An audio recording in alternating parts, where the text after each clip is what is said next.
कर्मण्येवाधिकारस्ते माँ फलेषु कदाचन। कर्म करते रहना ये हमारा अपना कर्तव्य है और हमें फल की चिंता नहीं करनी चाहिए। फल देने वाले महादेव हैं। महादेव के अतिरिक्त कोई फल नहीं दे सकता है। मैं थोड़ा भावुक भी हूँ और इसलिए भावुक हूँ क्योंकि मसानी गोरख और क्या क्या नाम आपने मुझे बताया। मैं बैठा, फिर आपने बीच में अभय सिंह भी नाम बताया। मैं इंटरव्यू करने नहीं निकला था, मैं घूमने निकला था, लेकिन मेरे कदम रुक गए।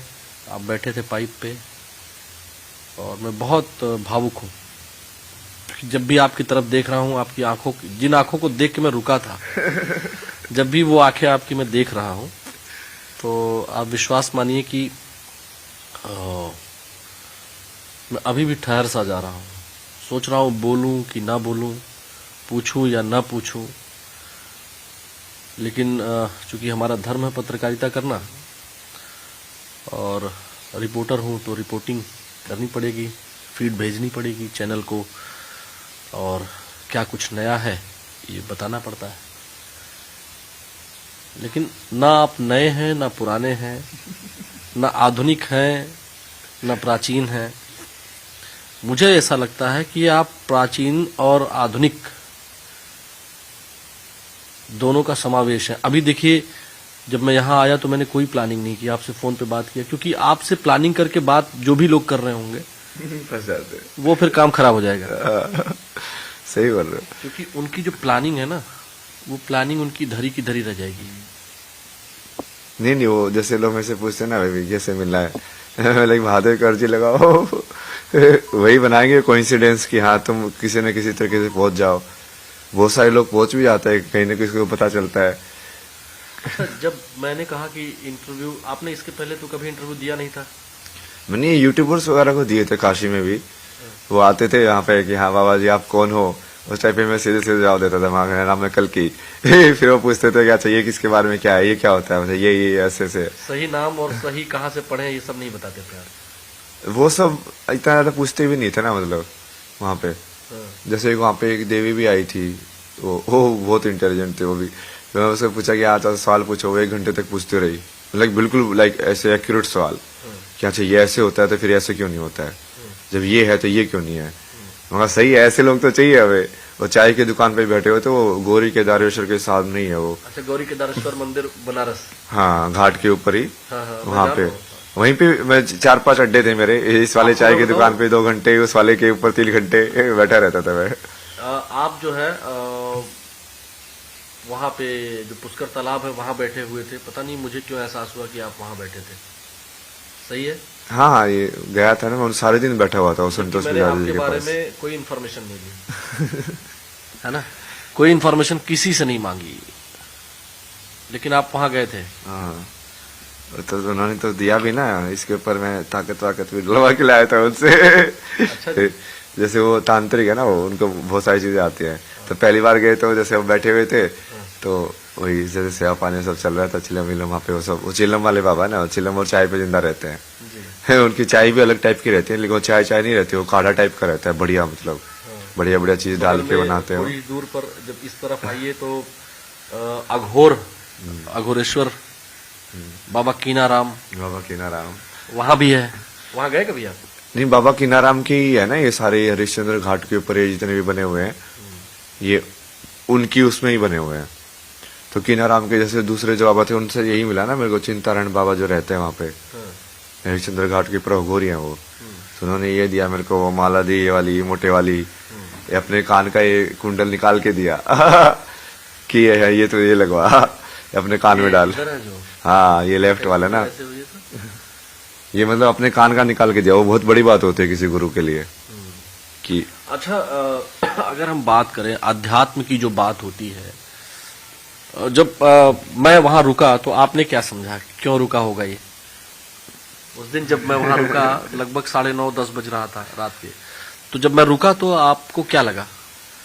नहीं, मैं जैसे आंखों में देखा ना कि हाँ इंटरेस्ट है ऐसे, तो फिर एक बार करने को, तो जैसे मैं चीजों को टाइमलाइन में बदल भी सकता हूँ बहुत बार। इसका भी मैंने पूरे तरीके भी दिखाए थे लोगों को। जब मैं यात्रा पे था ना तब मैं वीडियो डाली थी कि जैसे मान लो मेरे को आगे एक, मान लो मैं जा रहा हूँ रात को 12 बजे, वो कुत्ते उत्तों का ये सब का डर रहता है। वही गाँव में तो जा रहे हैं, वहाँ पे कुत्ते भी खतरनाक होते हैं, क्योंकि वो वाइल्ड एलिमेंट्स के हिसाब से वो देखते हैं कि वो अलर्ट रहते हैं हमेशा, क्योंकि सही में थ्रेट होती है वाइल्ड एलिमेंट्स की वहाँ पे। तो मैंने उसको समझाया लोगों के, इसको मैं 4-5 तरीके से हैंडल कर सकता हूँ सिचुएशन को, कि या तो मैं वो टाइमलाइन के अंदर पहले ही उस चीज को हटा दूं कि ये होगा ही नहीं, तो वो होगी ही नहीं, ये तो मैं उसको भी एडिट कर सकता हूँ, काल को भी। या फिर मैं वहां जाके काल भैरव का रूप ले लूं, तो कुत्ता आके मेरे सामने ही दुम हिलाने लग जाएगा, उस वाली ऊर्जा में मैं गया तो। या मैं बिल्कुल ही सस्पेंशन में चला जाऊंगा, जो होगा देखा जाएगा भक्ति के अंदर। तो वो 4-5 तरीके हैं। तो वहां पे जब आपने देखा तो मुझे लगा कि हाँ इसको इंटरेस्ट तो है, हाँ चलो फिर इंटरेस्ट है तो फॉलो करते हैं, अब देखते हैं कितनी गहराई है। तो आपने फिर वो सवाल भी बिल्कुल वो एक्यूरेटली जब आपने एक्सप्लेन कर रहा था तो आप समझ रहे थे। बहुत सारे रिपोर्टर जैसे है वो सिर्फ जैसे डायरी का फुटेज के लिए वैसे बोलते हैं हाँ कुछ समझा दीजिए, उनको पर्सनली समझने में इंटरेस्ट नहीं होता है। और जब मैं आपको बता रहा था तो आप हर चीज के बारे में पूछा था, इसके बारे में बताइए, नहीं तो ऐसे मान लो थोड़ा सा बताया, बोले कि हाँ ये तो हो गया फुटेज, अपना काम करो, दूसरी चीज के बारे में जानना है। सोचा कि हाँ इसको सही में जानकारी के बारे में इंटरेस्ट है, इन सब चीजों के बारे में। तो उसकी वजह से फिर मेरे में अंदर भी वो सिखाने का वो आता है ना, जो सामने वाला सुन रहा होता है, सीख रहा होता है, तो तुम भी सोचते हो कि हाँ ये इसको बढ़िया से एक्सप्लेन करो, किस बढ़िया तरीके से एक्सप्लेन कर सकते हो कि इसको समझ में आए और अच्छे से। मैंने ये YouTube पर जो कमेंट आए हुए हैं उनमें था कि मेरे ऊपर दबाव जनता ने बना दिया, नहीं तो मैं शायद आपका दूसरी बार इंटरव्यू नहीं करता। जनता ने कहा कि आप इनका दूसरी बार आप इंटरव्यू करो, क्योंकि और लोग जो भी जहां भी हम देख रहे हैं वो हमें समझ में नहीं आ रहा है उतना, तो आप जाओ और आप इंटरव्यू करो। आपने हमारी जो सहयोगी हैं न्यूज 18 नेटवर्क की रितु ज्ञानवानी जी बगल में बैठी हैं हमारे, इन्होंने भी आपको 1-2 दिन पहले इंटरव्यू आपका किया। कल ही गया ना? हाँ कल ही गया।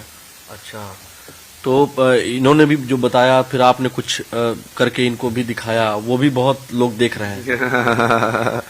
तो जो मतलब मैं करने को तो बहुत सारी चीजें कर सकता हूँ ना, मैं लोगों को भी बोलता था, लेकिन तुम्हारे अंदर समर्पण होना चाहिए। दिखाने के लिए मैं तुमको एक मोमेंट में ही भगवान दिखा सकता हूँ, पर तुम्हारे अंदर उतना समर्पण में तो होना चाहिए। तुम अपनी चीजें लेके ही ऑलरेडी ऑब्जेक्टिव के साथ आते हो तो फिर फंस जाते हो। तुम वहां पे आके तुम यदि तुम बैठ पाओ, तुम बोलो कि मैं हाँ, तुम पूरी तरीके से मेरी बात को सुनोगे जो मैं बोल रहा हूँ पूरे ध्यान से, तो बहुत कुछ किया जा सकता है तुम्हारे अंदर। जैसे तुम्हारी आत्मा के अंदर जाके, तुम्हारे शरीर के अंदर जाके भी चीजें सेट की जा सकती हैं, क्योंकि समय वहां करके ना इस लाइक कि वो एक हो सकता है वो चीजें। महाराज जी, मैं आध्यात्म पर भी आऊंगा। उसमें मैंने उस वीडियो में, पहले वीडियो में मैंने आपसे प्रेम पर भी बात की थी, परिवार पर भी बात की थी, आपके घर तक लोग पहुंच गए और बहुत सारी बातें की। अब तो और छोड़िए, आपके घर के पड़ोस में जो रहते हैं पड़ोसी अंकल, उनका वीडियो देखा आपने? नहीं, बट वो जैसे वो एक पड़ोसी थे ना, वो एक जो आंटी थी, वो बूढ़ी सी थी, वो भी भक्ति करती थी। तो जब मैं वहां पे था तो मैं उनको बहुत बार बुलाता था, मैं कहा आप आइए। उनको भी मैंने पूरा बताया हुआ था कि हाँ देखो ऐसे धर्म की स्थापना करने के लिए ऐसे ऐसे होता है, तो इस युग में जैसे है वो मैं करूंगा ना वो वाला काम। अब वो तो फिर भी थोड़ा सा मान लेते थे कि हाँ सही है। अब घर वाले तो, लेकिन ये सब देख के उनको तो ऐसे लगता था पता नहीं क्या कर रहा है। वो जैसे लेके भी आए दूसरे लोगों को, कोई उनके परिवार में अगर मेंटली लाइक थोड़ा सा ऐसे चैलेंज हुई था ना, तो हाँ इसके बारे में कुछ बताओ। न्यूमरोलॉजी वाले भी 1-2 जो उनके जान पहचान वाले थे, एक दूसरी भी थी वो भी, उनको भी थोड़ा सा मतलब आई थिंक कनेक्शन है कोई तो स्पिरिचुअल, तो उनको 6 सेंस के हिसाब से काफी चीजें पता चलती है उनको। तो वो भी आए थे कि हाँ अच्छा इसके बारे में कुछ बताइए, कैसे करते हैं, ये सब कैसे होता है। अच्छा, मेरे पास कम से कम per day 200 phone calls daily आ रहे थे कि हमको बाबा महाराज जी से मिलना है और आप मिलवाइए। मेरे से बड़े लोगों ने नंबर आपका मांगा, लेकिन मेरे पास तो था नहीं नंबर। नहीं नंबर, कैमरा तो यही बोलना पड़ेगा। नहीं वो वही है, वो बड़े लोग भी ऐसे कॉल करेंगे तो वो वैसे तो उठेगा ही नहीं ना। ये वाली सेटिंग सबसे सही है ना, जब तक मेरे उसमें वो सेव नहीं होगा तब तक वो आ ही नहीं सकता। तो मेरी चेतना में वही चीज एंटर करनी चाहिए जो मेरे से रिकॉग्नाइज्ड है, वो काफी सही तरीका ऑर्गेनाइज करने का उसको। ऋतु, आपको कुछ पूछना है? ये चीज़ मुझे बहुत अच्छी लगी जो लास्ट में इन्होंने जिक्र किया कि जिसे मैं एंटर करना चाहता हूँ लाइफ में, या आपने कहा ना कि जो मैं चाहता हूँ सिर्फ वो ही एंटर कर सकता है। कैसे? ये तो ठीक है, फोन कॉल की बात आपने की, लाइफ की अगर हम बात करते हैं तो हाँ, तो मैं तो जैसे साउंड का हिसाब से भी देखता हूँ ना कई बार। जैसे मान लो अनवांटेड साउंड है तो तुम वो चेतना के अंदर ना जाए, तो जैसे तुम ईयरफोन का भी यूज कर सकते हो कि अपनी खुद की साउंड की चेतना बना लो। तुमको वो साउंड डेटा कंज्यूम नहीं करना है और तुम्हारे पास चॉइस नहीं है, तो तुम कैसे करोगे? और दूसरे बहुत सारे तरीके हैं इसको कंट्रोल करने के ना, कि तुम्हारी चेतना जो है वो थोड़ा क्लीन रहे। ठीक है, लोग एंटर करें बट वो एंटर करने के बाद एक प्रॉपर जगह हो, नहीं तो तुम्हारा माइंड जो है बेसिकली इट्स लाइक कि मेमोरी स्टोरेज टाइप है ना, कि तुम कैसे प्लेस कर रहे हो। तो जैसे मैं अभी जैसे लोगों को नाम के हिसाब से, जिनका नाम मैंने वहां पे भी यही बात हुई थी ना कि मैं आपका नाम कैसे सेव करूं, है ना, वो पूरा डिस्कशन हुआ था उसके ऊपर कि हाँ अच्छा मैं पहला पत्रकार के हिसाब से कह रहा हूँ कि आपने पहला इंटरव्यू किया है तो पहला पत्रकार हो, वैसे ही नाम सेव है आपका पूरा अभी भी पहला पत्रकार आलोक शुक्ला तो वो वैसे ही है कि आप चेतना के अंदर उसको जब जगह दे रहे हो तो वो कैसे एंटर हो रही है, कैसे तुमको उस चीज को लाइक जबरदस्ती याद नहीं करना पड़े, बस वो रहे वहां पे। अब तुमने आइडेंटिफाई कर लिया उस चीज को, तो फिर वो माइंड पे लोड नहीं रहेगा। माइंड पे लोड नहीं रहेगा तो स्पिरिचुअलिटी मतलब जो मन को शांत करने की जो स्थिति है वो बनाना इजी हो जाएगा। कंट्रोल में नहीं रहती है ना, तो हम ये बेसिकली हम ये कहें तो कंट्रोल करने की कोशिश हो रही है ना सारी चीजें। नहीं, वो जो कंट्रोल में नहीं रहते उसका फिर शिव मान लो ना, वो केओस है बेसिकली तुम्हारे लिए, तो उसको मैं शिव के डमरू मानता हूँ। ऋषिकेश में जैसे पटाखे ही बज रहे थे, मुझे तो डमरू सुनाई दे रहे थे बाकी कुछ और भी हो रहा था, मुझे तो डमरू सुनाई दे रहे थे बाकी मतलब जो भी बेसिकली जो भी चीज तुम्हारे सेंस नहीं बना रही है, जो वर्ड तुमको सेंस नहीं बनाता, वो क्या लगता है, वो ऐसी तो साउंड ही तो लगती है। तो वैसे ही जो तुमको माइंड में कॉन्शियसनेस में सेंस नहीं बनाएगी, वो तुमको एज ए केओस फील होगी, जो ऑर्डर नहीं बना रही है तुम्हारे अंदर। ये ठीक वही बात हो गई कि जो भाषा हमें समझ में नहीं आती है वो हमको लगता है कि पता नहीं क्या लोग बोल रहे हैं। हाँ, वही वाली बात है। तो उसको डमरू मान लो शिव का कि हाँ महादेव डमरू बजा रहे हैं, कुछ तो आवाज ही है बस, ये डम डम डम डम डम डम डम डम, कोई साउंड वेव्स हैं जो ऐसे यहाँ पे पूरे वर्ल्ड के अंदर हो रही हैं, फ्रिक्वेंसीज। अच्छा महाराज जी, बहुत सारी बातें हुई, आपने वर्ल्ड पॉलिटिक्स पर भी बोला, कई जगहों पर इंटरनेशनल रिलेशंस की पढ़ाई की है क्या आपने? मैंने बहुत पढ़ा ना इनके बारे में, ये सब चीजें बताया तो यार, मैं आपको दिल्ली में बैठ के 4 महीने में यही सब पढ़ रहा था, सारे अलग अलग देशों का इतिहास, उनका कल्चर क्या होता है, उनकी आज की टेंडेंसीज क्या हैं, क्योंकि तुम उसको फिर क्या है हर एक देश को लेकर जो पर्सनैलिटी देख के फिर देख सकते हो क्या क्या ये जो देश है इसकी पर्सनैलिटी है। जैसे भारत माता जब हम बोलते हैं तो कहीं ना कहीं भारत की जो चेतना है उसका स्वरूप है ना, जो एक सांस्कृतिक राष्ट्रवाद या कल्चरल नेशनलिज्म का जो एक कॉन्सेप्ट उभर के आता है, जो माँ का एक भाव आता है, जिसमें हमारी संस्कृति इतनी विराट है कि हम अयम निजः परोवेति गणना लघु चेतसाम उदार चरिता नाम तू वसुधैव कुटुंबकम। अक्सर लोग केवल वसुधैव कुटुंबकम बोल जाते हैं। अयम निजः यह मेरा है, परोवेति वह पराये का है, गणना लघु चेतसाम ऐसी गणना, ऐसा आकलन छोटी सोच वाले लोग करते हैं। उदार चरिता नाम, उदार चरित्र के लोगों के लिए, उदार चरिता नाम तू वसुधैव कुटुंबकम, जो उदार चरित्र के लोग हैं उनके लिए पूरी वसुधा, पूरी पृथ्वी ही परिवार है, उसमें जीव जंतु भी आते हैं। लेकिन आजकल वसुधा मैं वो नाम भी उसका ही है, फेमिनिन नाम है वो। हमेशा प्रकृति के नाम सारे फेमिनिन होते हैं, आ वाली साउंड या ई वाली साउंड या इस टाइप के। नारी में भी जो देखो ना नर और नारी, उसमें ए आता है, इसमें ई आता है, इसलिए सारी देवी के मंत्र ई से ई के इंक्लूडेड होते हैं उसके अंदर, ईम अच्छा तो जैसे मान लीजिए अभी जो बात हम ये कर रहे हैं, क्योंकि विश्व में जो स्थिति है, मैं भी आईआर में ही बीएचयू से पोस्ट ग्रेजुएट हूँ।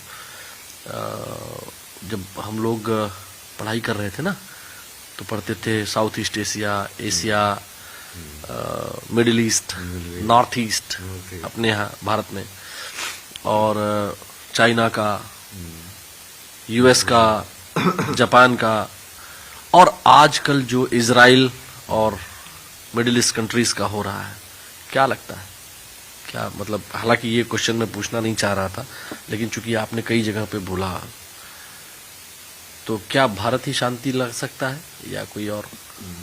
अभी के टाइम में तो, क्योंकि वो जितने भी पुराने सिविलाइजेशन की जैसे बात की कि वहाँ बीज तो हर जगह थे, चाइना में भी थे, बट अब वो प्रैक्टिकल फॉर्म में तो बिल्कुल कुछ रहा ही नहीं है। वहाँ पे सिर्फ थियोरिटिकल बुक्स बचे उनके पास।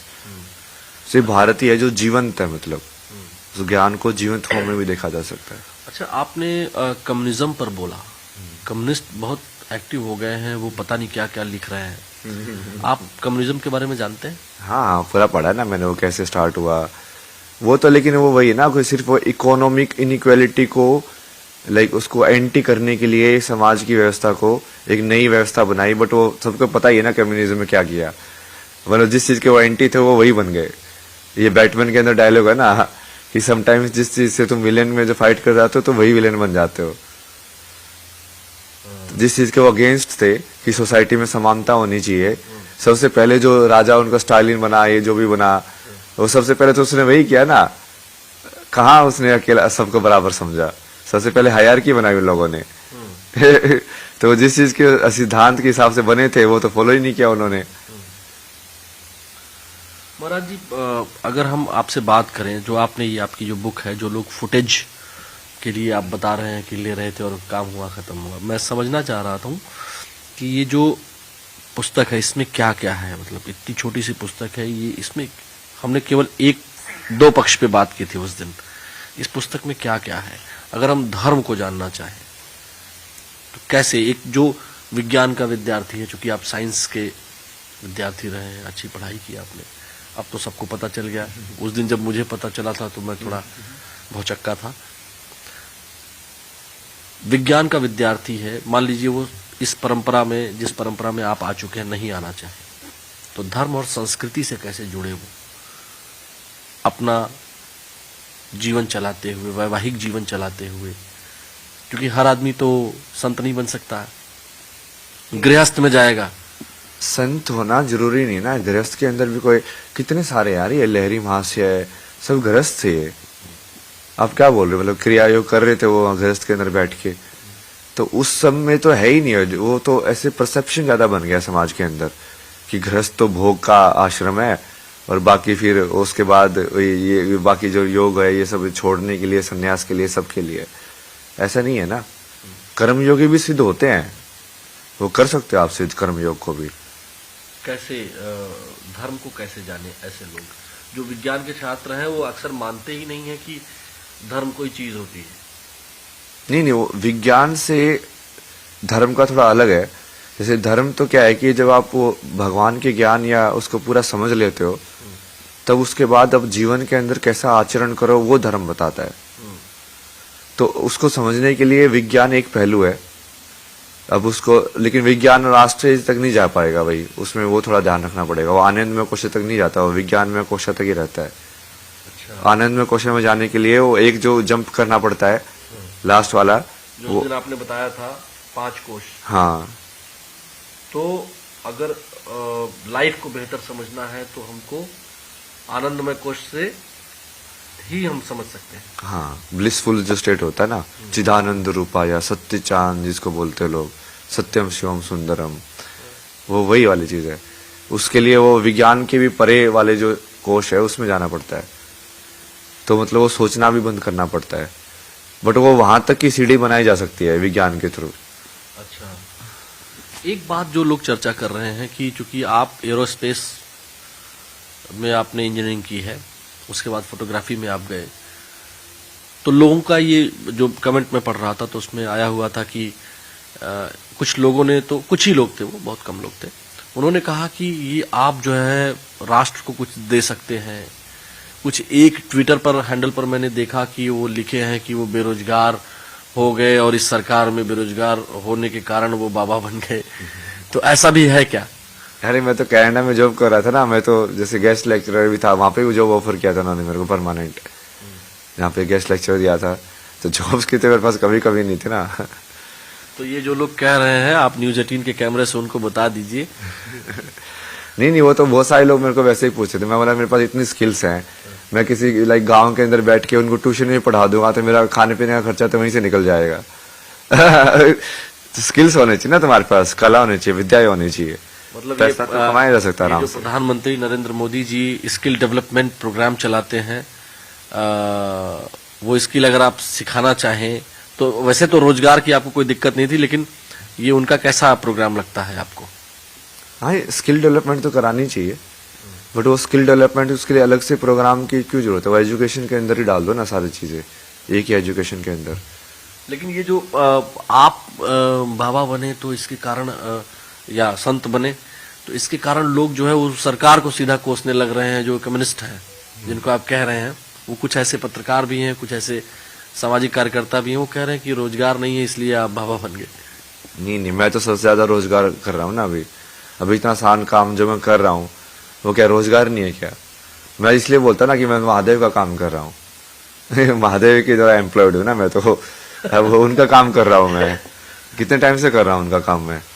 काशी में गया, उन्होंने इतने सारे इतने भाई पता नहीं क्या क्या करवाया वहां पे, तो पूरी अलग ही नगरी थी वहां पे। हाँ, काशी में मैं गया था और मैंने वो मनोज यादव है ना पहलवान लस्सी वाले, मैं उनके यहाँ गया था परसों। उसके बाद मैं मणिकर्णिका घाट गया था, तो मुझे देखा लोगों ने तो पहचान गए। वो बोले आप जिन महाराज जी का आपने इंटरव्यू किया वो तो यहाँ पहलवान लस्सी गए थे क्या आप लस्सी पीने? हाँ, वो सारे, जैसे एक वहां पे वो 80 घाट पे जो रहता है वहां पे साथ बहुत बैठता था मैं, क्योंकि वो 80 घाट पे जब मैं पहली बार उतरा था तो पहली बार मैं वहीं पे गया था उसी दुकान पे। काशी में जब पहली बार गया था 80 घाट पे उतरा था वो, रिक्शा जो बाइक से लेके आया था मैं, तो वहां पे उतारा था उसने। तो वहां पे और भी बहुत लोग जानते हैं, जैसे वर्धनारीश्वर का जो स्केच बना रहा था लड़का वहां पे, वो भी देखा होगा आपने, पूरा दीवार के ऊपर जो बनाया है उसने। वो पुराना स्टूडेंट है बीएचयू का, वो हाँ, विजुअल आर्ट्स फैकल्टी का। और वो उसमें मेरे जूनियर भी थे ना, वो आईडीसी के अंदर वो अच्छा आईडीसी में वो वही उसी, क्योंकि उस टाइम पे कोविड चल रहा था तो कॉलेज वगैरह में इतना उनका नहीं हुआ रहने का वो सब का, बट वो जो कोर्स मैंने किया है मास्टर्स के अंदर वही किया उसने। अच्छा, जब फिर वापस से हम आते हैं, जब हम इंटरव्यू आपका पहले दिन कर रहे थे तो हमने आपसे प्रेम के बारे में भी पूछा था। प्रेम के कितने प्रकार होते हैं? मैंने अभी एक दो दिन आज ही बल्कि एक फेसबुक पे स्टेटस डाला है कि जो है प्रेम जो है बहुत शाश्वत विषय है, किसी से भी हो सकता है मुझे इस मोबाइल फोन से प्रेम हो जाए तो ये मैं बदलना ही ना चाहूं। तो आप प्रेम को क्या समझते हैं? किस स्वरूप बारे में तो मैंने बहुत बढ़िया डाला हुआ, आप कभी मीडियम के ऊपर जो ना, मैंने बहुत पहले 3 आर्टिकल लिखे थे एक लव के ऊपर लिखा था। यहाँ न्यूज़ 18 नेटवर्क पे बता दीजिए। अभी वो था नहीं, जैसे इसमें बहुत सारी चीजें लिखी थी कि प्रेम ऐसा होना चाहिए कि जैसे तुम 2 लोग डांस कर रहे हो बट किसी को पता ना चले कि कौन लीड कर रहा है, ऐसे सिंक में हो तुम। इट्स लाइक कि जैसे तुम एक लिप्स से दूसरी लिप्स से तुम ऐसे टच कर रहे हो, इट्स लाइक वो वैसे वाला किस होना चाहिए, अपने तुम्हारे लिप्स में जैसे टच होना चाहिए वैसे ही तुम दूसरे के साथ जो टच कर रहे हो वैसा ही होना चाहिए, सेम लाइक। वो बहुत सारे इसमें लिखा है मैंने ना, वो बढ़िया तरीके से लिखा था उस टाइम पे इंग्लिश के अंदर। वो 3 पेज का हुआ, मतलब उस टाइम पे मैं बुक लिख रहा था तब फिर मुझे लगा कि अच्छा ये मीडियम वगैरह के भी डालते हैं, तो 3-4 मैंने लिखे थे, स्पिरिचुअल वाले और लव वाले। ये इसमें मैं छू सकता हूँ? हाँ हाँ हाँ, इसमें ये जब मैं समझूं, जैसे अभी तो निर्गुण है, ये निर्गुण पे बात हो रही है। ये पूरा तत्व का वो ज्ञान था, जैसे ये भी समझा था ना हमने ये पूरा ये वाला मैंने नहीं समझा था उस दिन, ये क्या है? ये वही वाला है ना, ये आप तो विद्यार्थी, आपको तो वैसे भी समझ में आएगा। वो जैसे संस्कृत में बताते हैं ना, जैसे आप एक साउंड बोलते हो और दूसरे साउंड बोलते हो तो उसके बीच में भी बहुत सारे साउंड बोलते हो। ये पूरा जो सूत्र है वो उसके हिसाब से ये बेस्ड है कि इस साउंड से इस साउंड में पहुंचने में जो वो लगता है, लाइक इस वेवलेंथ से इस वेवलेंथ में जब मैं जा रहा हूं तो बीच में एक ट्रांजिशन वाला फेज तो आता ही है ना। अभी मैं कोई भी शब्द बोलूं, शब्द ही ले लो, शब्द, सो शय से जब मैं बैक की साउंड पे गया मैंने उसको, और उसको कंटिन्यूटी के अंदर मैंने बोला, तो वो ट्रांजिशन के अंदर भी मैंने बहुत सारी साउंड्स बोली है, बट मैंने वो इतनी फास्ट बोली है कि वो एक्चुअली सुनने में नहीं आ रही है। तो वो साउंड्स की स्टडी करना, और संस्कृत का एक्चुअली जो बेस देखोगे आप वही है, वो बीच में बताते हैं। जो वो महेश्वराय सूत्र का आप देखोगे ना, वो उसका पूरा उसने वैसे ही कंस्ट्रक्ट किया हुआ है, बहुत बढ़िया, लाइक व्याकरण के हिसाब से बनाया हुआ है उसने। हाँ, ये पाणिनि के माहेश्वर सूत्र की बात कर रहे हैं क्या? पाणिनि अयुड़ रिली कयुंग यौ चाहे वरट लड़ंगण में जब गडदस खप चटता चटतो कपय शाससर हल, यही है ना 14? मैंने थोड़ा जल्दी जल्दी बोल दिया।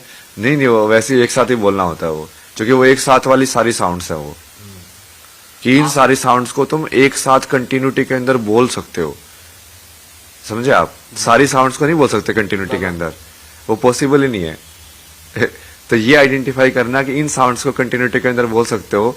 अब वो जैसे पाणिनि बोलते थे कि वो ये उनको भगवान शंकर से मिला, तो वही है, वो आध्यात्मिक है, क्योंकि उनको वो डायरेक्टली समझ में आया और फिर उसके ऊपर उन्होंने वो लॉजिकल स्ट्रक्चर बना के पूरा व्याकरण की स्ट्रक्चर बनाई कि अच्छा इसको लेके अब इस पे कितने सारे शब्द बना सकते हैं, साउंड की अरेंजमेंट कैसे होगी आपस में एक दूसरे के साथ, अब इसके साथ ये मिलेगा तो कैसे चेंज होगा, पूरा वो संधि वाला। बहुत बढ़िया ना, ये व्याकरण का आप पढ़ते जाओगे, भाषा विज्ञान लिंग्विस्टिक वगैरह के अंदर, तो बहुत मजा आता है। ये उस आवृत्ति से संबंधित। तो मैं इसको जैसे मंत्र भी समझा रहा था ना लोगों को, जैसे ये तारा का मंत्र होता है, ओम तारे तू रे सोहा, माँ तारा का। तो अब उसको जैसे स्टार्टिंग में तो आप ऐसे देखोगे, पर धीरे धीरे आप उसको ब्रेक करोगे, जैसे आ ऊ ओम को ब्रेक करोगे, वो क्या आ ऊ मैं, 3 साउंड है उसके अंदर। फिर ता को भी ब्रेक कर सकते हो, जैसे यहाँ पे मैंने फिर वही किया ना, जैसे ता का क्या, ता है, फिर आ है, फिर र के अंदर क्या है, र और ए है, रे है ये, तो र ए। तो अब इसको जब मंत्र को सही में बोलोगे तो आपको एक्चुअली में सारी साउंड सही में प्रोनाउंस होनी चाहिए एक एक, और वो इकट्ठी होनी चाहिए।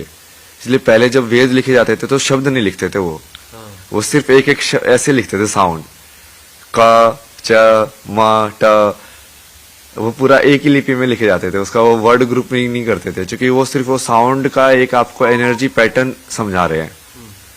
वो ठीक है, वो शब्द के ऊपर भी वो मीनिंग भी निकाल सकते हो तुम उसका, बट वो लोअर लेवल ऑफ आइडेंटिफिकेशन है उसकी। एनर्जी लेवल पे तो यही है, मतलब कि एक मंत्र को समझ आप ऐसे ही समझ सकते हो तोड़ तोड़ के, और वो धीरे धीरे जब आपको ये पूरी एग्जैक्टली जब वो किसी मंत्र की ये पूरा पैटर्न समझ में आ जाता है ना, आप एग्जैक्टली उस साउंड को पकड़ लेते हो, एनर्जी को, तब वो मंत्र सिद्ध हो जाता है।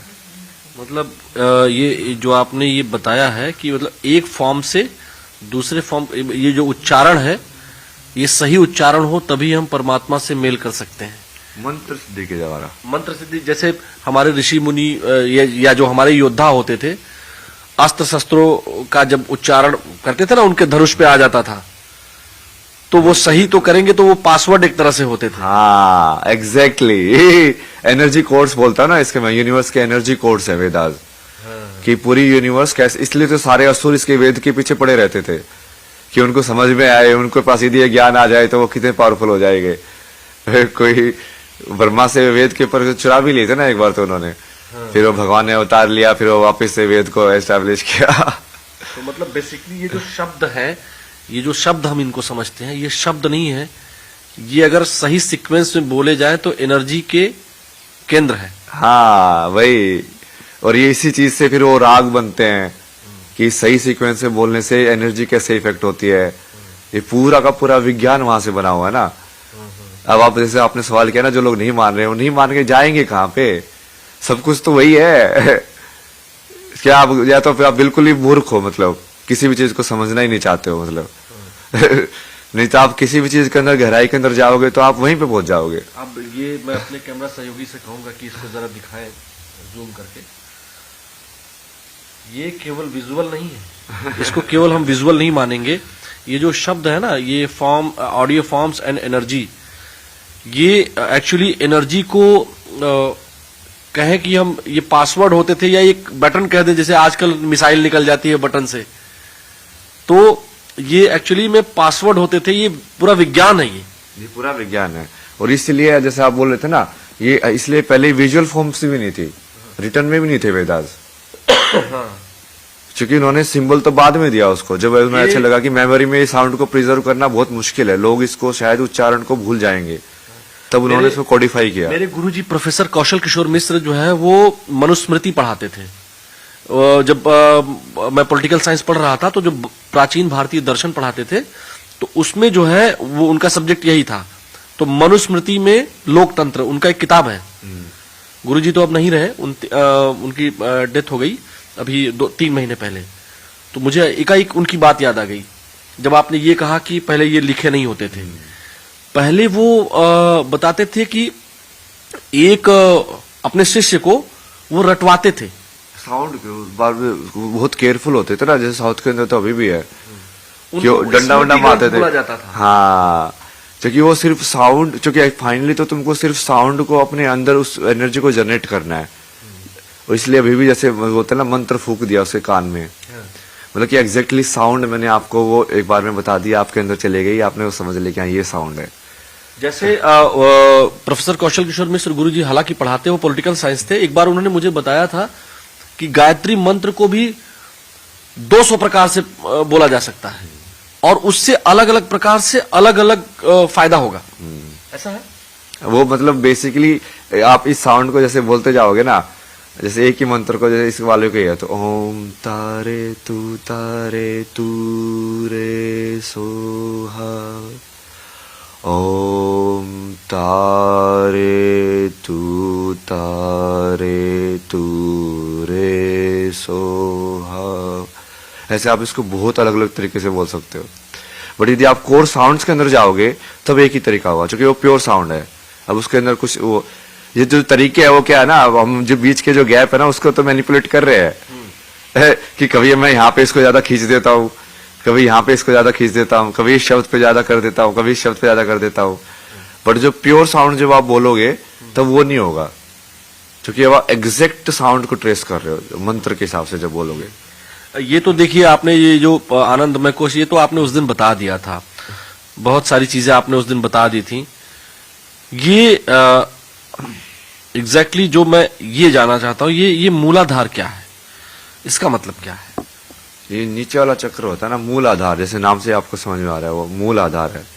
और जैसे पेड़ की जड़ को भी मूल ही बोलते हैं, तो जड़ आपकी बेसिकली कि ये वाला जो चक्र है वो आपको ग्राउंड करता है और कहीं ना कहीं वो जैसे धरती से जुड़ा हुआ है।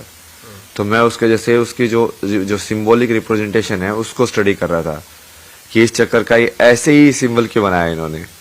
तो मैं उसको देख रहा था कि अच्छा इसके अंदर इन्होंने एक स्क्वायर डाला है, फिर एक सर्कल डाला, फिर उसके बाहर में चार पेटल बनाए ऐसे वाले पत्तियां। हाँ, पत्तियां भी जैसे इस ऐसे कई बार ऐसे लोग दिखाते हैं कि उन्होंने ऐसे साइड में ऐसे पत्तियां, साइड में नहीं है वो ज्योमेट्री है। तो उसके ज्योमेट्री को आप ऐसे नहीं कर सकते खुद से बना दो कोई भी सिंबल।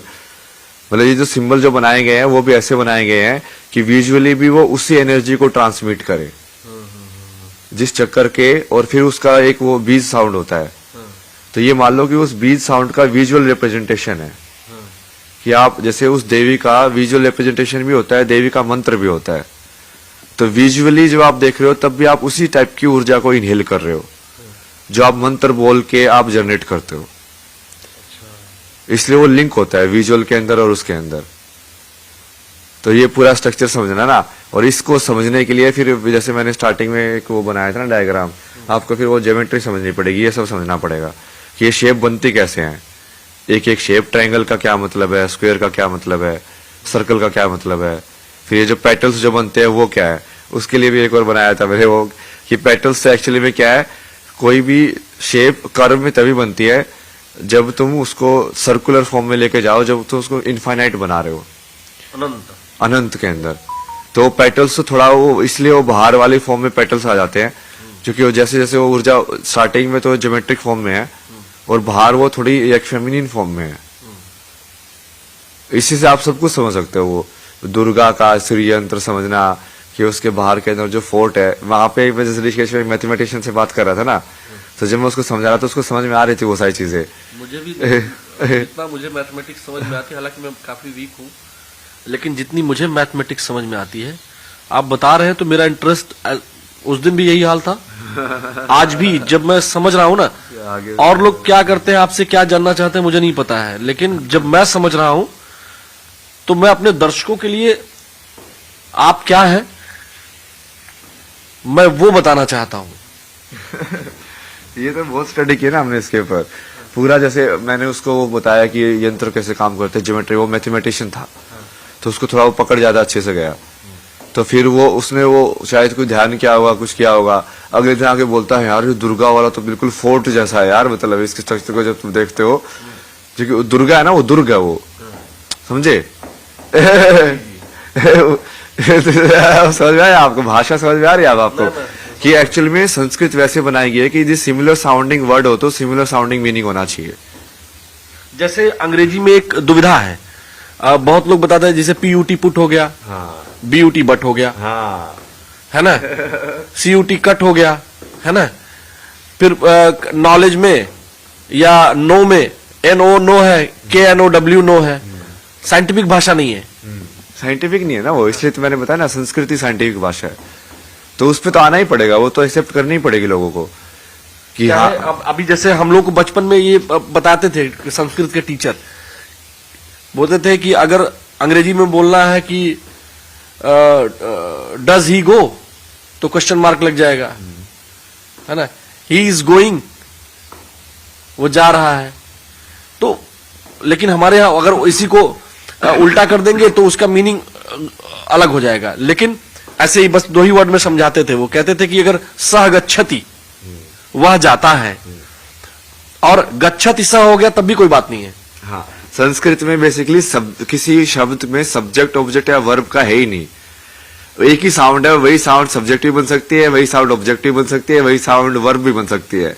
तो तुमको सिर्फ साउंड को मिलाना है एक साथ, समझ रहे हो आप? वो कितनी ओपन, मतलब कितने अलग तरीके से कंस्ट्रक्टेड लैंग्वेज है, मतलब कितनी वैज्ञानिक है, कितना टेक्निकली साउंड लैंग्वेज है हाँ, है ना। तो वही तो उसी को समझाना है ना। और जब आप उसको समझोगे, आप मंत्र समझोगे, बहुत सारी चीजें समझोगे इतिहास की, वही ये विज्ञान समझोगे पूरा उसको। संस्कृत से शब्द को भी आप देखोगे, संस्कृत, क्री धातु जो आता है, कि जो सम के अंदर, मतलब जो एक्चुअली में पूरे उसको जो बैलेंस के अंदर जो बनाया गया है, फिर संस्कृति भी वहीं से आती है। क्री जो है धातु है ना, उसका आप देखना बहुत जगह पे यूज हुआ है, कर्ता के अंदर, कारक के अंदर, कारण के अंदर, यहाँ पे जैसे संस्कृत के अंदर कृत के यूज हो गया। तो कृष्ण में कितनी बार यूज करते हैं ऐसे कि कर्ता कोई नहीं है, अकर्ता बनो। तो क्री धातु को यूज करके कितना कुछ कर सकते हो उसके साथ, एक ही उसके साउंड के साथ।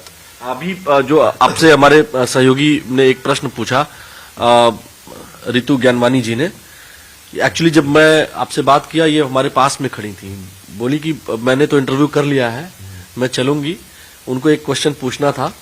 और आपको मैं बताऊं कि वो बोली नहीं, बस महाराज जी से हमको बस जाके उनको देखना है, मिलना है, क्योंकि वो खुद इतनी प्रभावित है कि मतलब उनको लगा कि अभी तक उन्होंने ऐसा संत कोई नहीं देखा जिसके पास वैज्ञानिक नॉलेज हो।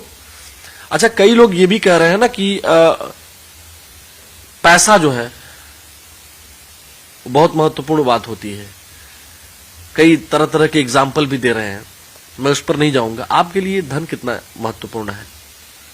नहीं, धन का जैसे मैंने बताया ना, जिस चीज का आप धन बोलते हो वो एक्चुअल में क्या है, तो ये मैंने समझाया उनको कि धर्म अर्थ काम मोक्ष की एक्चुअल डेफिनेशन क्या है। तो आप जिस चीज को लक्ष्मी बोलते हो, वो लक्ष्मी धन से नहीं आती, वो लक्ष्मी अर्थ से आती है।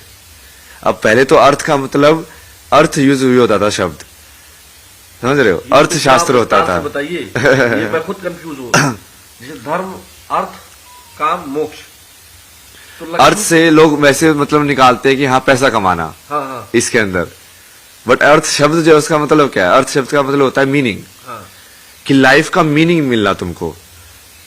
अब वो वैल्यू जब मनी के अंदर, वो एक तरीका है, जब करेंसी सिस्टम बनाया गया, तो उसको, उस अर्थ को तुम लाइक मैथमेटिक्स यूज करके नंबर सिस्टम में कैसे कन्वर्ट कर रहे हो, तब वो धन बना। बट अर्थ तो मेरे जीवन का अर्थ यही है ना कि मान लो मेरे को बिना कुछ पिए भी जिंदगी के अंदर सब कुछ मिला हुआ है, तो मेरे पास लक्ष्मी है ना, क्योंकि मेरे को जीवन का अर्थ मिला हुआ है। यदि वो 5 रुपए की चाय में मैं लाइक 1 लाख रुपए की सेटिस्फेक्शन ले रहा हूं, तो मेरा अर्थ तो ज्यादा है, बट पैसे के हिसाब से उसकी वैल्यू 5 ही है। बट मेरे पास लक्ष्मी तो है ना, क्योंकि मैं 5 रुपए में मैं अनंत का एक्सपीरियंस कर सकता हूं उसके अंदर। तो अर्थ जो है एक्चुअली में जो लक्ष्मी है वो वाली चीज है। फिर वो कन्वर्ट होके एक फॉर्म, वो धन की फॉर्म में आती है कि हाँ वो उसको आप देखो कि हाँ ये मुद्रा या सोना या इसके अंदर है, बट वो भी एक उसको दिखाने का तरीका ही है ना बस। अच्छा, ये दुनिया की अगर हम बात करें, जैसे ये आपने इच्छा। ये मैंने दुनिया की शुरुआत में उसको बताया था ना, जैसे कि पहले एक से अनेक होते हैं, एक से अनेक हुए बट रूप नहीं बदला, सिर्फ एक से अनेक होने की भावना जन्मी, फीलिंग्स। तो इच्छा शक्ति के हिसाब से शुरुआत में जो ईश्वर था वो अनेक फॉर्म में डिवाइड हुआ, और वो अनेक फॉर्म को फिर मैंने जैसे बताया कि यहां से एक से अनेक और फिर ये रूप के अंदर बना हो। यहां से सिर्फ एक से अनेक है, इतना ही शब्द है, मतलब वो एक से अनेक रूप नहीं है, रूप अलग नहीं हुए हैं, बस एक से अनेक हुआ है। ये महत तत्व के हिसाब से होता है कि बुद्धि जो है, जैसे ये मान लो कि इसको डुप्लीकेशन हुआ है सिर्फ, अच्छा, कि एक से अनेक हुआ है बट वो डुप्लीकेट करके एक से अनेक हुआ है, रूप एक ही है। अच्छा। और उसके बाद फिर जब ये योनियों में आता है तो रूप भी बदल जाता है, वो तब वो एक पेड़ बन जाता है, एक कुत्ता बन जाता है, कुछ और बन जाता है। तो जैसे ज्योमेट्री वाइज मैंने उसको बताया ना, जैसे ट्रायंगल, अब ये जो यहाँ से डॉट डॉट डॉट डॉट है, फिर वो डॉट, ट्रायंगल, स्क्वायर, ये पेंटागन, हेक्सागन, सर्कल, ये सब बन जाता है, वो रूप में बदल जाता है वो, जब वो योनियों के थ्रू पास होता है ब्रह्मा के अंदर। तो यहां से ब्रह्मा की सृष्टि और माया चालू होती है, जो मैंने डॉटेड लाइन बताई ना, कि एक से अनेक हुए। तो एक से अनेक मतलब कि वो दूसरे ब्रह्मांड भी हो सकता है। ये एक से अनेक होने की टेंडेंसी कितने भी ब्रह्मांड जनरेट कर सकती है, बट वो एक से अनेक किस रूप में हुए, वो फिर एक जिस रूप में ये ब्रह्मांड बना वो ये वाला ब्रह्मांड है। कि हाँ, ये 84 लाख रूप है यहाँ पे, 84 लाख जो योनियां है, मतलब बोलते हैं 84 लाख योनियों में अभी तक जो विज्ञान खोज पाया है, मॉडर्न साइंस, वो उससे कम ही खोज पाया है। लेकिन हमारा जो वेद है, जो हमारे पुराण है, जो शास्त्र है, वो 84 लाख योनियां बताते हैं।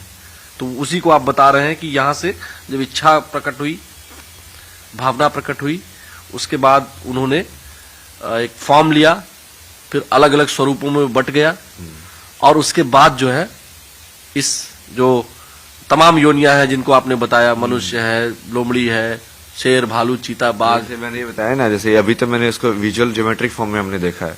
तो जैसे हमने वहां पे बात की थी ना, आप बोले थे शब्द ही है, उसी को तो शब्द ब्रह्मा बोलते हैं, इसलिए तो सृष्टि को शब्द ब्रह्मा बोलते हैं, कि साउंड ब्रह्मा से, के मुख से निकला। हाँ, साउंड से जनरेट हुआ है सब कुछ।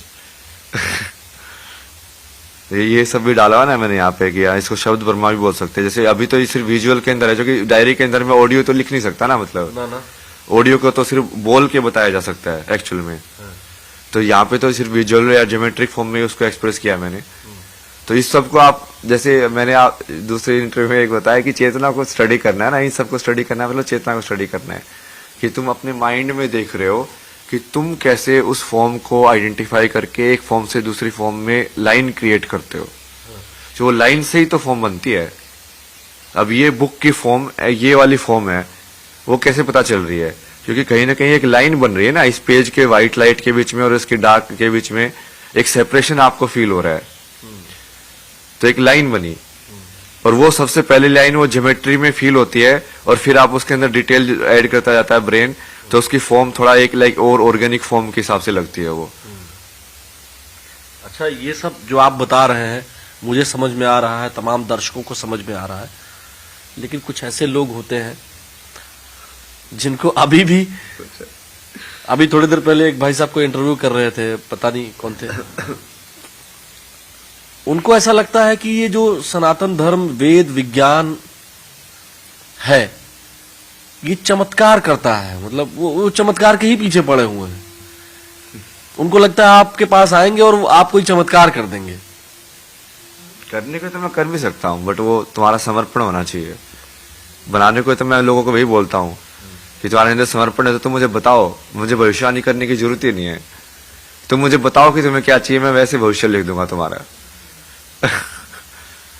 ये महाकाल वाला शक्ति है ना, मतलब अजना चक्र एक्टिव होने के बाद जब सहस्राने में पहुंचते हो, तो अजना से सहस्राने पहुंचने के लिए तुमको टाइम के बियॉन्ड जाना पड़ता है,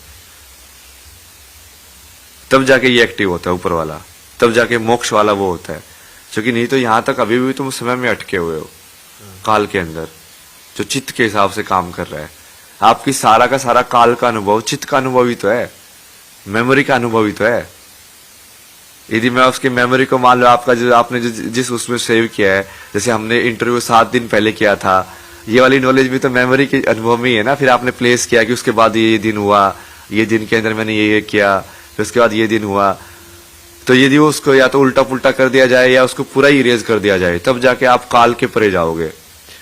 बट यदि आप काल के परे जाके आपको अनुभव है, तो करने को तो आप काल के अंदर भी बहुत सारी चीजें उल्टी पुल्टी कर सकते हो, करने को तो बहुत कुछ कर सकते हैं ना, बट वो करना क्यों है? लेकिन ये जो आम तौर पर लोग कहते हैं कि मतलब जैसे आज ही की जो बातचीत हुई, अभी लोगों ने कहा आग लगना रोक सकते हैं, अब ये क्या है? नहीं, रोकने को तो रोक सकते हैं, उसमें ही नहीं है। बारिश करा दो, आग लगना रोकना है तो बारिश करा दो। अब जैसे हमने इतना सारा ये मंत्र सीखे सब है, उसका यूज तो किया जा सकता है ना। ये ऐसे थोड़ी है, ये अप्लाइड नॉलेज है ये। पर वो उस चीज के लिए आप क्यों यूज करोगे? क्योंकि जैसे ही आपने मान लो अटैचमेंट के हिसाब से यूज कर रहे हो आप, तो आप कहीं ना कहीं फंस गए ना फिर से। विदाउट अटैचमेंट यदि वो चीज हो रही है, तब जाके वो चीज भी हो जाएगी और आपको कर्म भी नहीं जुड़ेगा उसका। तो इसलिए मैंने उस दिन भी आपको बोला था कि जैसे मेरी जितनी सिद्धियां मैं खुद के लिए यूज नहीं कर सकता, लेकिन मैं दूसरों को देख सकता हूं कुछ भी, बट मैं खुद के लिए यूज नहीं कर सकता। क्योंकि जैसे मैं खुद के लिए यूज करूंगा, वो फिर मेरे कर्म में अहंकार में जुड़ जाता है वो। तो मुझे तो सिंपल ही रहना पड़ता है भगवान की दया के हिसाब से, क्योंकि मैं भक्ति में ही रहता हूं मैं तो पूरे टाइम। क्या तू जो करा रहा है करता जा। बट वो फिर मेरे थ्रू बहुत सारे ऐसी चीजें लाइक जब टाइम आने पे उसको रिवील कर देता है। जब बहुत सारा ज्ञान तो ऐसे होता है कि मैं स्टार्टिंग में मेरे को कोई आइडिया नहीं होता कि मैं क्या बोलने वाला हूँ, इसको कैसे समझाने वाला हूँ। बट जब मैं बैठता हूँ तो भगवान बोलते हैं कि जो सरस्वती बैठती है वाणी के ऊपर, क्या तू बस इसको देखता जा और बोलता जा, जो तू बोलेगा वो वही है वो चीज। पता नहीं मैं आपके पास तक कितना पहुंच पाया हूं, लेकिन उस दिन भी मैंने इंटरव्यू करने से पहले नहीं सोचा था। आज भी जब मैं आया हूं तो ये रितु जी इस बात की साक्षी है, मैंने आपको फोन पर भी कहा कि मैं आपका इंटरव्यू करने नहीं आ रहा हूं, आपसे बस मिलने आ रहा हूं, यही कहा था ना? नहीं, ये दोनों चीजें एक साथ हो रही है ना, और ये सबसे बेस्ट लगता है मेरे को कि आप वो पत्रकार का रोल भी निभा रहे हो, बट आप मनुष्य वाली अनुभूति में भी हो। आप सिर्फ दूसरों के लिए सवाल नहीं पूछ रहे हो, आप अपने लिए भी पूछ रहे हो। हाँ बिल्कुल, वो दोनों चीजें एक साथ होनी चाहिए। मेरा फेस एक भी बार कैमरे की तरफ नहीं जा रहा है। हाँ ना, लेकिन वो नेचुरल भी है ना वो चीज। फिर आपका काम तो हो ही रहा है, दर्शकों तक वो इन्फॉर्मेशन तो पहुंच ही रही है, बल्कि और बढ़िया से पहुंच रही है। क्योंकि अब जेन्युइनली कोई सवाल कर रहा है और जेन्युइनली कोई आंसर दे रहा है, तो जो वो जेन्युइन देखेंगे उसको, तो वो ज्यादा सीखते हैं उससे। जो आजकल के युवा है मोबाइल में बहुत फंस गए हैं भाई महाराज जी। मोबाइल का भी डाला कैसे मोबाइल से वो एक्चुअल वास्तविक जो नहीं देखे, बाबूजी भी देख रहे हैं तो मुस्कुरा रहे हैं। ये जो मोबाइल में फंसे हुए युवा हैं उनके लिए क्या कहेंगे? जो मोबाइल जैसे है ना, वो क्या है, बेसिकली एक थॉट बॉक्स है वो। ट्विटर पे आप अलग अलग ट्वीट पढ़ते हो, शब्द पढ़ते हो ना, वो एक शब्द वाला एक सेंटेंस क्या है, एक थॉट है। तो बेसिकली वो थॉट बॉक्स है। तो थॉट बॉक्स के अंदर हमने मतलब माइंड के अंदर हम इतना ज्यादा काइंड ऑफ लाइक भूखे हो गए हैं थॉट्स के कंज्यूम करने के, कि हम उसमें कंज्यूम करते जाते हैं अलग अलग थॉट्स को, कि हाँ ये भी कंज्यूम करो, ये भी कंज्यूम करो, ये भी कंज्यूम करो, ये भी कंज्यूम करो। और वो चल क्यों रहा है कंजम्पशन? क्योंकि वो इच्छा की वजह से, वासना की वजह से। अब वो इच्छा और वासना को ये मोबाइल और ये सब जो बिल्कुल ये सब चीजें बनाई वेस्टर्न वाले लोगों ने है ना, तो इन सब ने बेसिकली वो आध्यात्मिकता वाला कोई रूट नहीं है उसके अंदर। आप पश्चिमी देशों से, वेस्टर्न लोगों से बड़े नाराज लगते हैं हमको। तो सारा जितना भी डिस्ट्रक्शन है वर्ल्ड के अंदर, वो करंटली वो नहीं हो पा रहा, तो उनकी वजह से नहीं हो रहा, क्योंकि पावर वो होल्ड कर रहे हैं हथियारों के थ्रू। सबसे ज्यादा वर्ल्ड के अंदर पावर वो होल्ड कर रहे हैं। तो वो जो बोलते हैं वो लोग, बाकी लोग उसका अनुसरण करते हैं।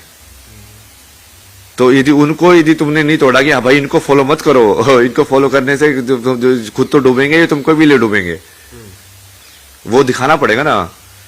जो हथियार की पावर जो है वो वही ना, संसार के अंदर तो लोगों को सर्वाइवल जो मूलाधार चक्र जो होता है, सबसे पहली टेंडेंसी वही आती है आत्मा की, कि मुझे जीना है।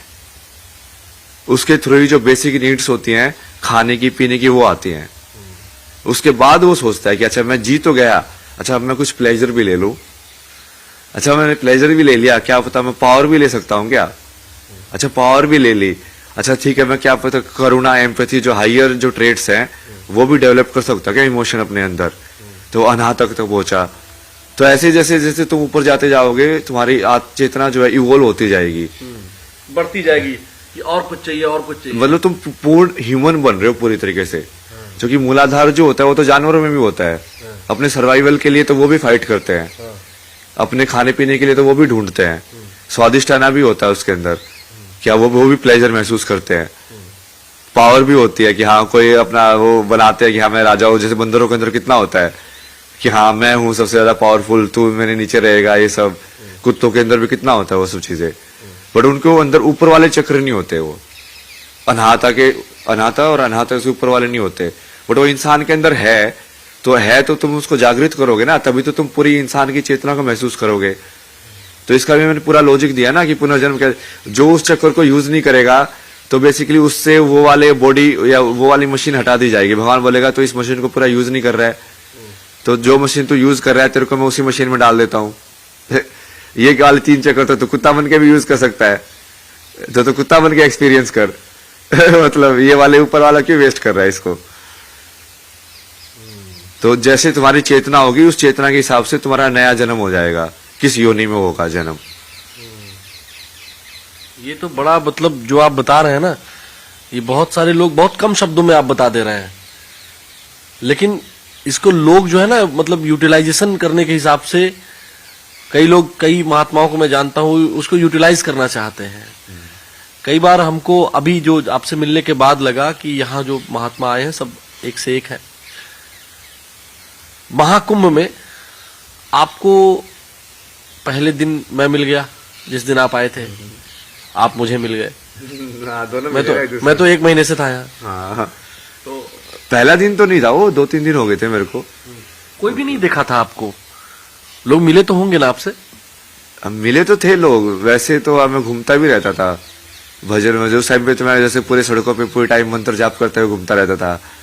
एक दिन तो जैसे मैं देवी मंत्र जाप करते हुए घूम रहा था सारी सड़कों पे, ऐसे में घूमता रहता था, अपना ध्यान में रहो। और चूंकि मेरा मेन काम वही था ना, जब मैं आया था कि यहाँ पे इतने बड़े लोग आए हैं अलग अलग जगह से, अलग अलग टाइप के महात्मा है, उनको अलग अलग टाइप का ज्ञान है, अलग अलग टाइप की सिद्धियां हैं, सबके साथ बैठेंगे, अब देखेंगे हाथ तंत्र वाला वो क्या करता है, ये वाला क्या करते हैं, ये वाला क्या करते हैं। वही तो करे ना, ताकि सारी चीजों को उसको एक साथ इकट्ठी करके वो जैसे समझ रहे हैं वो भी समझो कि उन्होंने कैसे समझा है, कौन से शब्द यूज करके उन्होंने समझा है, ताकि वो शब्द यूज करके और ज्यादा लोगों को समझाया जा सके। अच्छा, लेकिन अब हमने आपका इंटरव्यू कर दिया, लोगों तक पहुंच गया, फिर आपका चलना मुश्किल हो गया, तमाम लोगों ने आपको वहां आना भी बंद करवा दिया अखाड़े में। हाँ, फिर बहुत कुछ हुआ ना वो तो। अब वो जो आप करना चाह रहे थे वो कैसे होगा? फिर भी हुआ, जैसे ना, जैसे आपने मेरा इंटरव्यू लिया था ना, ये तो पक्का है ना। हाँ। है ना। अब उस चक्कर में जैसे वो दूसरे बाबा जी जो गुरु बोल रहे थे अपने आप को, वो अंदर जाके बोलते कि हाँ वो मेरा इंटरव्यू लेने के लिए आए थे। मगर बोलो तो सत्य है ना। अहंकार की बात नहीं है, बट सत्य तो यही था ना कि आपने मेरा इंटरव्यू लिया था, आपने मेरे इंटरव्यू के लिए रुके थे। वो अहंकार की बात नहीं, वो सत्य की बात है। तो वो वही है ना, वो पहले से ही वो टेंडेंसी ऐसी होती है ना, जो लोग अटेंशन के पीछे ये सब चीजें सोचते हैं कि मुझे अटेंशन चाहिए, तो जैसे अटेंशन मिलते हैं वो फंस जाते हैं वहां पे। जैसे ही पावर मिलनी चालू होती है, अटेंशन मिलनी चालू होती है, यदि तुम स्पिरिचुअलिटी के अंदर रूटेड नहीं हो तो माया तुमको फिर से खींच लेगी अंदर। और वो माया इतनी प्रबल होती है ना कि तुमको पता ही नहीं चलेगा कितना घुमाएगी। फिर बहुत दिनों बहुत जन्मों के बाद तुमको समझ में आएगा, ओ भाई ये तो मैं वहां से फंसा हुआ हूँ, अब इसको निकलूं बाहर से। एक बात है ना, वो हम लोग सुनते हैं जब कथावाचक आते थे गांव में, माया महा ठगी नहीं मैं जाना। हाँ? माया महाठगनी, ये तो बहुत सुनता था मैं, माया ये दिल्ली के तरह बैठ के। माया बहुत ठगिन है, वो कभी भी ठग लेगी आपको। एक्चुअली में वो सब चीजों पे अप्लाई होता है, क्योंकि ईश्वर वाले तत्व के लिए वो लास्ट चीज को ही माया मानना पड़ता है। कि ये जो जिस चीज को हम तीर्थ मान रहे हैं, गंगा मान रहे हैं। अच्छा, मैं थोड़ा आपको रोकूंगा महाराज जी। पिताश्री आपके इंटरव्यू दिए, उन्होंने कहा बेटा तो रास्ते पे चला गया है विज्ञान के, मैं उसको लौटने के लिए नहीं कहूंगा। अब जो पीछे बात चली गई, आप सन्यासी हैं मैं मानता हूं, आपको अब यहीं रहना चाहिए, हम सबको ज्ञान देना चाहिए। लेकिन एक जो बात है कि आपको वाली स्टोरी भी फिक्स करनी है क्या धर्म के अंदर? नहीं, मतलब नहीं, मैं वो स्टोरी नहीं, जो मैं उनका इंटरव्यू देखा तो मुझे ऐसा लगा, अगर आप मुझे अपना भक्त मानते हैं या एक मानते हैं कि मैं ये कैमरा जरूर चल रहा है, लेकिन मैं ये मान के आपसे बात कर रहा हूं कि ये नहीं चल रहा है, नहीं वो ऐसी वो आपकी ऑनेस्टी निकलेगी। है ना। मैं आपसे बस इतना कहना चाह रहा हूं कि ठीक है, माँ होती है, माँ, पिता, बहन, वहां आपको जाने की जरूरत नहीं है, लेकिन एक बार बात कर सकते हैं। बात करके मेरे पास कई फोन आए जो आपके रिलेटिव नहीं भी थे, उनका भाई भी ऐसे निकला हुआ था, उनके ताऊ जी का लड़का निकला हुआ था, वो हमें फोन करने लगे। लेकिन आपके पिताजी पहले कैसे थे जो आपने बताया, वो एक्सपीरियंस आपका है, लेकिन जब वो इंटरव्यू दे रहे थे ना, वो भावुक थे। उनको लगा नहीं, उनको लगा कि उनका बेटा जो कर रहा है वो आध्यात्म के लिए कर रहा है, ऐसा उनको उनके फेस से उनके। बट वो उनको तब क्यों नहीं लगा जब मैं उनको 1 साल उनके साथ बैठ के वो सारी चीजें समझा रहा था। मैं उनके सिर पे बैठ के समझा रहा हूँ, यार समझो यार, मैं तो ये चीज करना चाह रहा हूँ। उस टाइम पे उनको क्यों नहीं लगा, वो अभी क्यों लगा? इसका मतलब कहीं ना कहीं फेम से रिलेशन है उसका। उन्होंने उस टाइम पे अपने बच्चे की सत्य को क्यों नहीं माना कि ये जो बोल रहा है ये सत्य है? लेकिन कहते हैं कि बड़ों उम्र में बड़े जो जिनके तन से हम पैदा हुए हैं, हम भी किसी के बेटे हैं। कई बार हमको लगता है कि मेरे पिताजी ठीक नहीं कह रहे हैं, वो हमारी बात भी नहीं मानते हैं, लेकिन इसके बावजूद भी हमें क्या करना चाहिए? जो हमारी जो सनातन परंपरा है, वो कहते हैं ना कि हिरण्यकश्यप याद है आपको? हिरण्यकश्यप तो याद है ना मेरे को, बट उसके अंदर तो जैसे मेन तो मैंने इतने सारी चीजें की, तो उन्होंने हिरण्यकश्यप के सुपुत्र ने तो ये नहीं किया ना कि उन्होंने तो प्रहलाद ने, देखिए मैं ध्रुव बोलने जा रहा था, आपने ध्रुव ही बोला था है ना। देखिए कई बार गलती होती है और उसको स्वीकार कर लेना चाहिए। हम जानते सब है, ध्रुव, प्रहलाद, क्योंकि वो दोनों ही भक्त है, इसलिए आप कंफ्यूज हो गए ना। दो को ही भक्त की उपाधि मिली है, भक्त ध्रुव और भक्त प्रहलाद, जो कि अमर हो गए।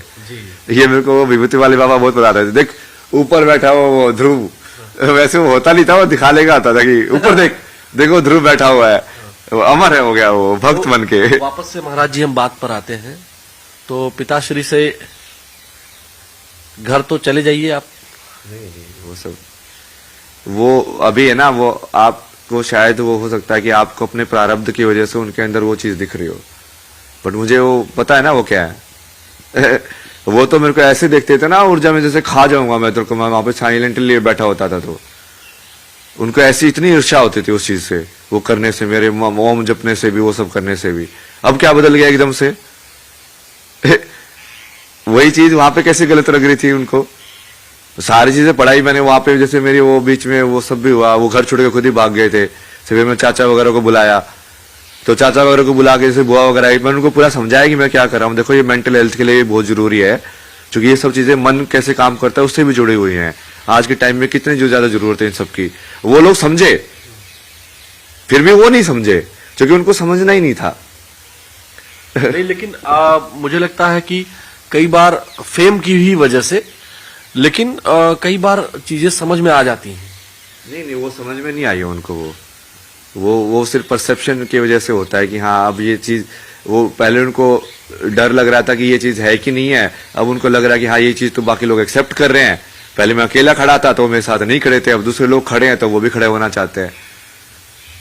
इसमें मेरे विचार से प्रारब्ध ठीक है, मैं मान लिया, और मैं एज अ स्पिरिचुअल, मैं तो पूरे लाइफ में आपसे जुड़ा रहूंगा, लेकिन मेरा एक मानना है, अगर आप थोड़ा सा भी लग रहा हो आपको कि मैं स्पिरिचुअलिटी के आपके कहीं भी थोड़ा सा भी हूं, तो मेरा ये मानना है कि आपको एक बार पिताश्री से, अब मान गए हैं, कैसे भी माने हो। नहीं वो मेरे को मानने से मतलब ही नहीं था ना, मेरे को उनके मानने से मतलब होता तो मैं इस बात पे आता ही नहीं। उनके मानने या ना मानने से मेरे को क्या मतलब है? वो मेरे लिए तो एक सोल है ना, जो बाकी सोल्स हैं। बाकी जैसे आपको समझा रहा हूं वैसे उनको समझाया था, उन्होंने नहीं समझा, आपने समझा, समझाना चाहो उस चीज को, अब मेरे लिए तो बराबर ही है ना वो।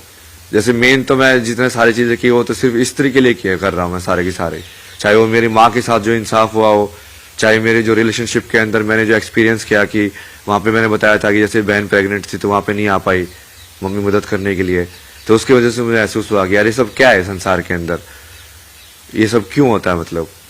और भी जैसे मेरी जो दोस्त थी उसका, जैसे वो बचपन में भी उसका रेप का केस हुआ था, उसके बाद उसकी फिर जो मैरिज थी वो भी ब्रेक हो गई, उसके वजह से उसका मेंटल हेल्थ बहुत प्रॉब्लम हो गया।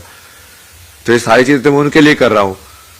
अच्छा, मैं देखता हूँ इसीलिए आपके जो माँ हो, बहन हो या फिर आपकी दोस्त हो, उनके साथ कुछ न कुछ ऐसी घटनाएं हुई जिसके कारण आप महिलाओं के प्रति उनके जो प्रॉब्लम्स है उसके प्रति आप बहुत सीरियस हैं। जब बोल रहे हैं तो आपकी हंसी गायब हो गई। बहुत सारी हुई। मैंने ये कभी किसी को नहीं बताया ना, ये जो मेन ट्रिगर जो इंसिडेंट था धर्मशाला के अंदर जो हुआ था।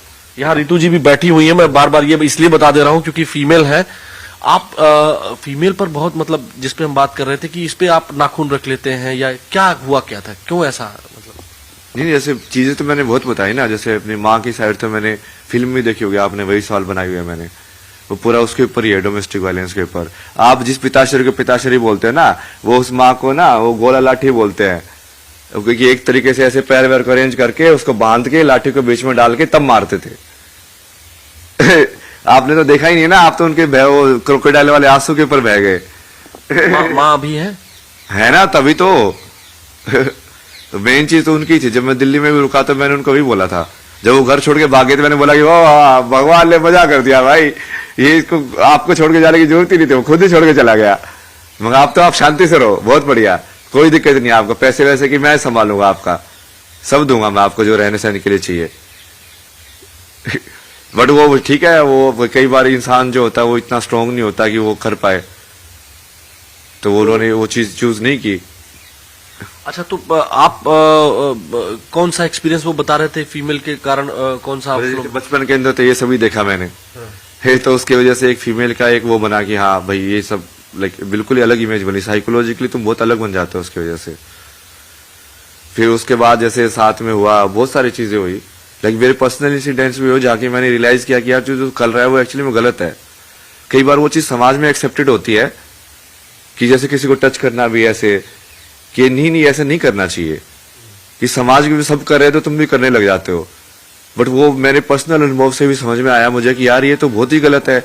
और फिर एक इंसिडेंट जो वहां पे हुआ था कि धर्मशाला में मैं एक बंदी से मिला था ना वहां पे, तो वहां पे जैसे वो मुंबई की थी तो ऐसे चैट वैट पे बात हुई, फिर वो वहां पे आई रहने के लिए जैसे 2 हफ्ते के लिए। तो 2 हफ्ते तो जैसे कि साथ में थे ना, वो पूरा उस टाइम पे जैसे अलग ही ले लो स्पिरिचुअल उस पे था वो मैं, बट वो मैंने कभी समझा नहीं उसको। और उसने मेरे को चीज जो बोली थी ना, वो मेरे को अभी भी लाइक खतरा अदर तक याद थी, मतलब कि बोला कि तू तो एम्प्टी है यार, मतलब कि तू तो पूरा खाली है, तू तो कहीं पे भी झुक जाता है, मतलब। और वो इतने दिल से बोली थी ना, वो बात अंदर गई। बट उसने जैसे बाद में बताया ना, जब वो चीज वापस चले गई, उसने बाद में बताया कि उसके साथ भी ऐसे जैसे रेप का ऐसे कुछ इंसिडेंट हुआ है। तो उसकी वजह से चूंकि हम भी फिजिकल उसमें इन्वॉल्व थे ना, तो फिर मुझे वो बहुत ज्यादा वैसे एकदम से हिट किया कि यार अब मैं खुद को एनालाइज करने लग गया कि यार मैंने जो किया वो तो पूरा सेंसिटिविटी के साथ किया ना, मतलब कि हाँ मैं तो कहीं पे फोर्सफुल नहीं था या ऐसे। अब फिर मैंने बहुत सारे जैसे हेल्पलाइन में कॉल किया कि जब ऐसे केस होते हैं तो ऐसे लोगों से कैसे बात करनी चाहिए। पूरी पढ़ाई की मैंने उसकी कि हाँ ऐसे मतलब क्या सेंसिटिविटी रखनी चाहिए या कैसे उस चीज को हील किया जा सकता है किसी इंसान के साथ हुआ हो तो। और बट उसकी वजह से मेरा वो बचपन का सारा ट्रॉमा एक्टिवेट हो गया सारा का सारा, वो हेल्पलेसनेस वाला कि तुम बचपन में भी तुम देख रहे थे वुमेन के अगेंस्ट वायलेंस होता, तुम कुछ नहीं कर पा रहे थे, तुम बच्चा हो गए सिर्फ देख रहे थे। और यहाँ पे भी तुम सिर्फ देख रहे हो, तुम कुछ कर ही नहीं पा रहे हो, किसी की मदद कर ही नहीं पा रहे हो।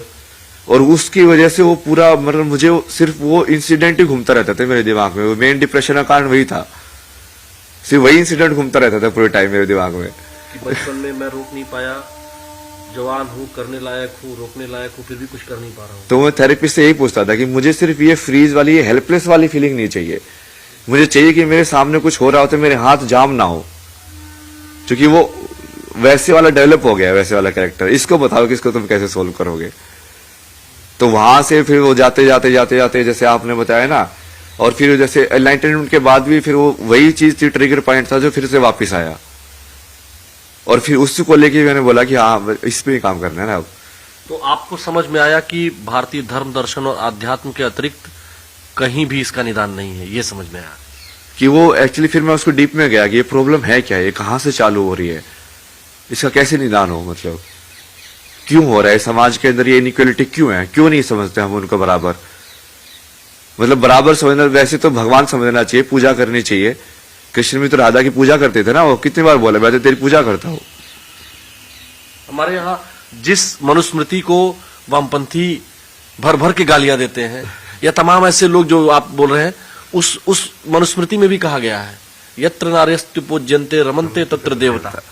और जिस मनुस्मृति में ये कहा गया हो, वो मनुस्मृति कैसे अलाउ करती होगी वुमेन के अगेंस्ट वायलेंस? नहीं करती, नहीं करती ना वो तो कर ही नहीं सकती। वो हमारे शास्त्रों में कहीं पे है ही नहीं, क्योंकि वो फिट ही नहीं बैठता, वो हो ही नहीं सकता। वो हमारे यहाँ तो भगवान शिव अर्धनारीश्वर है, अर्धनारीश्वर है भाई। ये बात हमको विचारों से कैसे समझाएं हम, कैसे?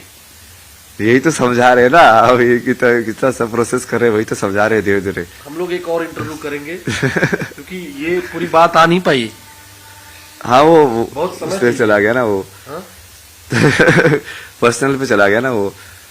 लेकिन ये जो नॉलेज का पिटारा है, जो ज्ञान का हमारे धर्म ग्रंथों में ये जो कुंभ है, ये इसी तरह के विचारों के लिए कुंभ है। और इसीलिए इस कुंभ ने, महाकुंभ ने आपको चुना है। हाँ मतलब वो महादेव ने वही मौका दिया है भाई। मैं तो कब से और महादेव स्टार्टिंग हमसे कराना चाह रहे हैं। हाँ मैं जैसे मेरे से करा रहे हैं, वैसे आप भी, मैं निमित्त हूँ, आप भी निमित्त हो। चल उनकी इशारों पे ही रहा है सब कुछ। बिल्कुल इशारे पे चल रहा है। वही ना मैं वहां इंटरव्यू करने आया था और ना आप वहां इंटरव्यू देने के लिए बैठे थे। वही जो होना होता है वही होता है। पहले से प्रारब्ध में लिखा था मेरे। प्रारब्ध में लिखा उसी को वही बोलते हैं कि विधान या नियति। नाम में कितनी बार बोलते हैं ना कि ये तो नियति है, लक्ष्मण को समझाते हैं कि ये तो नियति है, नियति को तो मानना पड़ता है। तो आज का ये साक्षात्कार कहें, बातचीत कहते हैं, संवाद कहते हैं। संवाद सबसे बढ़िया शब्द है। संवाद के अंदर भी देखे ना, सम देखना आपको कितनी जगह पे यूज हुआ है। संस्कृति, संवाद, संसार। सम शब्द बराबर जिससे होता है ना, कि मतलब संवाद वही होगा ना जिसमें हम दोनों बातचीत कर रहे हैं, हम दोनों एक दूसरे को सुन रहे हो, तब संवाद हुआ। बराबर में वाद हुआ, मतलब वाद तो बोलने को ही बोलते हैं ना। तो देखिए, ये जो महाराज जी के साथ हमारा संवाद है, ये हम आपको फिर भी दिखाएंगे। अभी बहुत कुछ ज्ञान है जो महाराज जी के पास, जो अभय जी के पास, जो मसानी गुरु के पास, जो भी नाम ये कहते हैं, आईआईटी वाले बाबा, आईआईटी पे बड़ा लोग को जोर है, फेमस हो जाता। तो ये संवाद, मेरा भी ज्ञानवर्धन हो रहा है। और इस ज्ञानवर्धन के लिए जो भी संवाद हम कर सकते हैं, जो अपने न्यूज 18 नेटवर्क के दर्शकों तक हम पहुंचा सकते हैं, हम आगे भी पहुंचाएंगे। ये वादा कर रहे हैं कि आपको शुद्ध रूप से आध्यात्मिक चेतना के स्तर पर हम ले जाने का प्रयास करेंगे। और गृहस्थ जीवन में रहते हुए, समाज जीवन में रहते हुए हम कैसे भारतीय धर्म, दर्शन, विज्ञान को आप तक पहुंचाए, ये हमारा पूरा प्रयास होगा। और अभय जी, आईआईटीएन बाबा, मसानी गोरख, या भगवान शिव के जिन नामों से ये अपने आप को संबोधित करते हैं या इनको लोग संबोधित करते हैं, हम इनके साथ आपके लिए फिर से हाजिर होंगे। आज की इस बातचीत से, इस संवाद से आपको निश्चित तौर पर बहुत कुछ जानने को मिलेगा। वीडियो जर्नलिस्ट रवि गुप्ता के साथ आलोक शुक्ल, न्यूज 18।